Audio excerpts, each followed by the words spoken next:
Additional district and session जज लाहौर ने 9 माह के शीरखार बच्चे को इसकी मां से मिलवा दिया।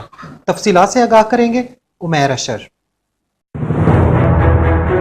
के एडिशनल सेशन जज मोहम्मद सईद ने 9 माह के सलमान को थाना काना 9 पुलिस की मदद से बाजियाब करा के अहाता अदालत में इसकी मां चंदा शहीन के हवाले कर दिया। चंदा शहीन और फिजा की शादी 13 जनवरी 2017 को नवाब शकूर टाउन के मोहम्मद रमजान से हुई थी, मगर नाचाकी की बिना पर रमजान ने चंदा का बच्चा सुलेमान अपने कब्जे में कर लिया। थाना काना 9 के SHO ने अदालती अहकामात की बजा आवरी करते हुए 9 माह के मासूम सुलेमान को कमरा अदालत में इसकी मां के आहोश में दे दिया। कैमरामैन मोहम्मद शकील के साथ उमैर अशर, NP न्यूज़, लाहौर।